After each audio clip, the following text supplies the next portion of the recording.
जय लक्ष्मी नरसिम्हा स्वामी। बॉस, भैया तो सेफ हैं, पर भाभी कहाँ है पता नहीं बॉस। जननी, जरा अच्छे से हिलाओ।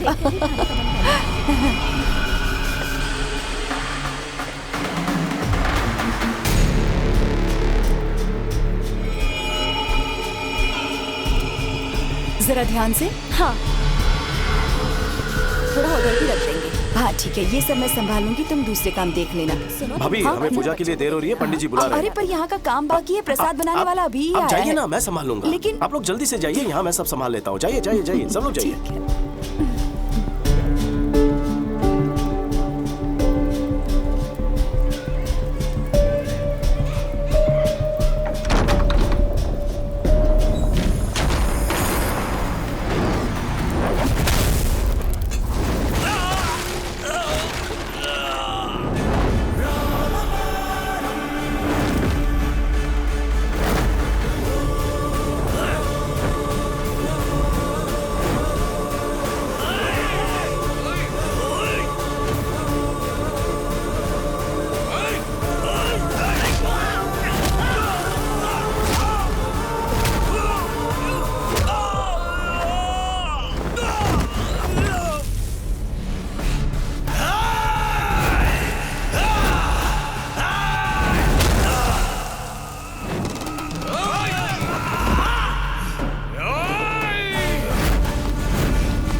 तेरे बाकी साथी कहाँ है बता।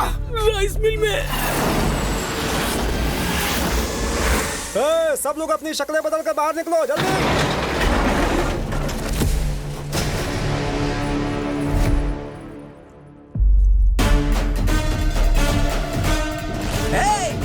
मारो उसे।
तुम तो ब्रदर ऑफ राजा राम, राम के भाई लक्ष्मण और परम भक्त हनुमान थे। उन दोनों का परम भक्त मैं हूँ। उन्हें धमकी देकर डरा देगा, उनकी खुददारी तू खरीद लेगा, तलवार दिखा के झुका देगा। अगर तेरे दिमाग में ऐसा कोई भी कीड़ा घूम रहा है तो निकाल दे। मैं जब तक हूँ मेरे भाई को कुछ नहीं होगा।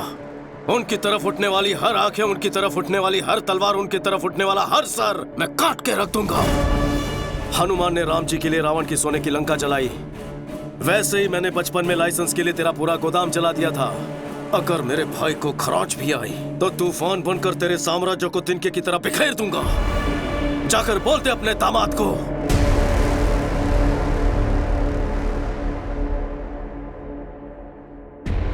सुन बे, तूने कभी 440 वोल्ट का डेंजर बोर्ड देखा है? वार्निंग पढ़ने के बाद भी उसे अगर हाथ लगाया तो इंसान जलकर राख हो जाता है। वही करंट है ये, विकेट।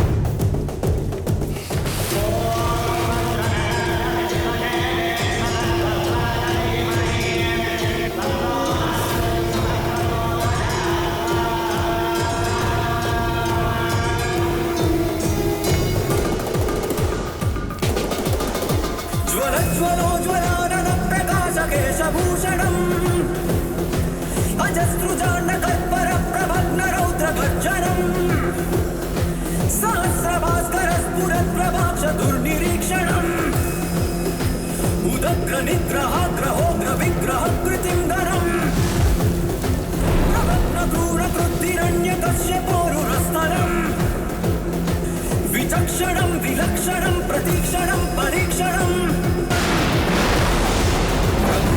प्रभु प्रसन्न मेघवर्ण पाहि मां। नमो नमो नमोस्तु नारसिंह रक्ष मां।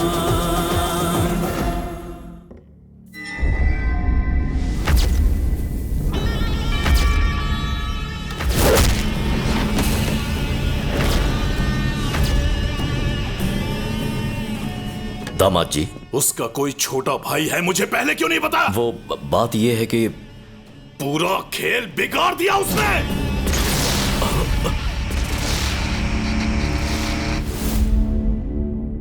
ये बचपन में ही घर से भाग गया था। ऐन वक्त पर इस तरह लौट आएगा कौन जानता था। ये उसका भाई नहीं है। कहां से मिली इतनी हिम्मत? कोई तो राज होगा, असलियत जाननी होगी। उसका बैकग्राउंड क्या है ये पता करना होगा। वो इसी समय वापस क्यों लौटा ये पता लगाओ। तुम कहां जाओगे, किससे पूछोगे, मुझे नहीं पता। उसकी पूरी जन्म कुंडली निकालने के बाद ही मेरे पास आना। Okay sir.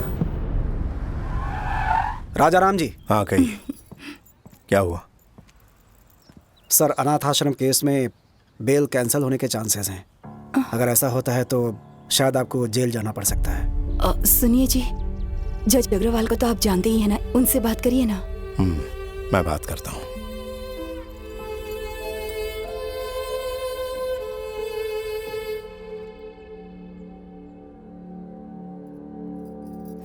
ईश्वर, हमेशा हम पर अपनी कृपा बनाए रखना। आप सब जानते हैं उन्होंने कोई गलती नहीं की है, उनकी हिफाजत करना।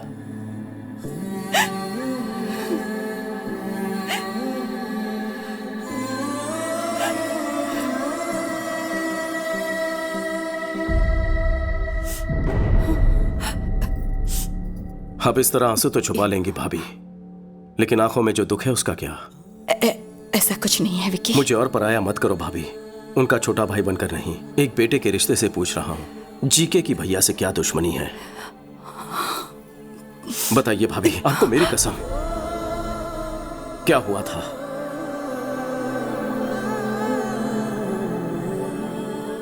ऑर्गेनिक बिजनेस और उसके व्यापार के बारे में जनता को समझाने के लिए तुम्हारे भाई ने सालों तक कोशिश की। उनके इसी प्रयास को देखते हुए इंडियन फूड फोरम ने उन्हें सम्मानित करने का फैसला किया। सर्वे भवन्तु सुखिनः।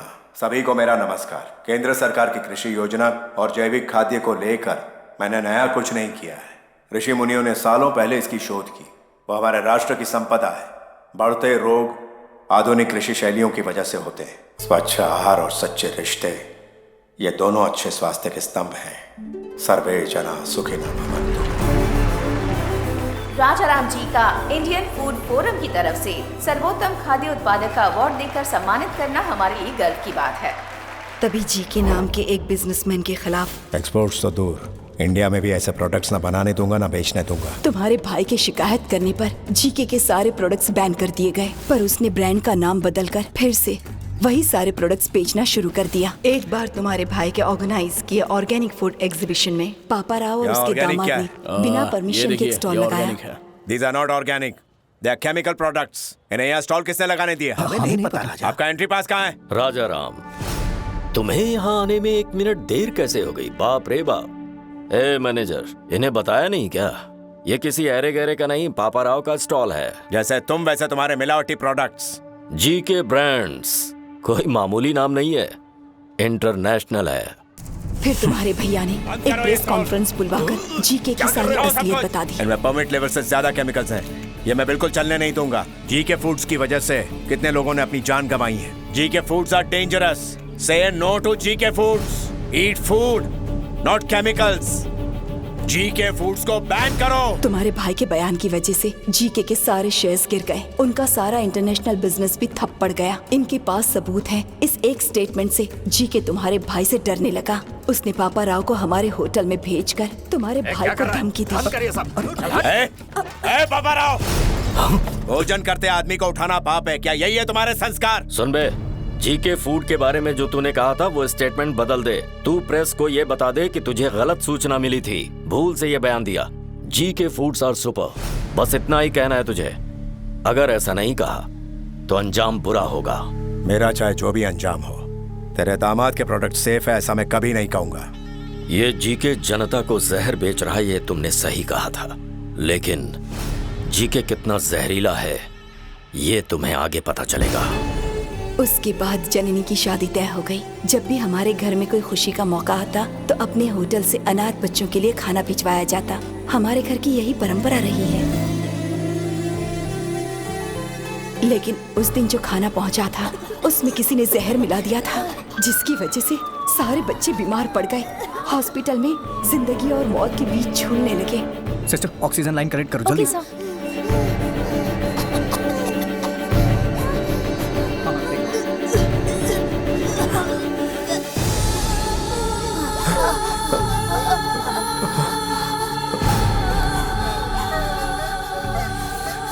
मौके का फायदा उठाकर हमारे सुखी भवन होटल में किसी ने जहरीला खाना छुपा दिया और फिर इसके बारे में पुलिस को बता दिया। सारे सुखी भवन होटल पर ताले लग गए।